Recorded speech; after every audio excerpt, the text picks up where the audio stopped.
চলো তোমাদের সাথে আজকে খুবই ইউনিক একটা ভর্তা রেসিপি শেয়ার করা যাক, যা খেতে হবে দুর্দান্ত আর সময় লাগবে মাত্র 10 মিনিট।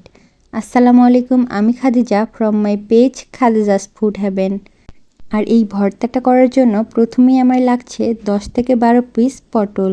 আমি এখানে মিডিয়াম সাইজের পটল নিয়েছি। পটলের উপরের আস্তরণটা আমি বাদ দিয়ে দিয়েছি। এবারে পটলটা 4 ফালি করে কেটে নেব। আপনারা ভিডিওটা দেখলেই বুঝতে পারবেন আমি কিভাবে কেটে নিচ্ছি। এবার পটলগুলো সিদ্ধ করে নিতে হবে। সিদ্ধ করার জন্য আমি পরিমাণ মতো পানি দিয়ে চুলায় বসিয়ে দিয়েছি। এবারে ঢাকনা দিয়ে সিদ্ধ করে নিতে হবে। তো আমি চেক করে নিলাম আমার পটলটা সিদ্ধ হয়ে গিয়েছে। এবারে আমি তুলে নেব। আর এই পটলটা কিছুক্ষণ ঠান্ডা করে ব্লেন্ড করে নিতে হবে। এবারে চুলায় কড়াই বসিয়ে দিয়ে দিলাম সরিষার তেল।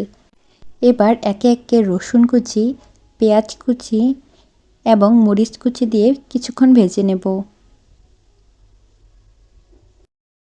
খুব বেশি সময় ভাজতে হবে না, 1 থেকে 2 মিনিট ভাজলেই হবে। তো 1 থেকে 2 মিনিট ভাজা হয়ে গেলে এবারে অ্যাড করব পটলের পেস্ট। এখন আর কিছুই না, এখন ভালোভাবে পটলের পেস্টটা জাল করে নিতে হবে। তো আমি দিয়ে দিলাম স্বাদমতো লবণ। এবারে অনবরত নাড়তে থাকবো।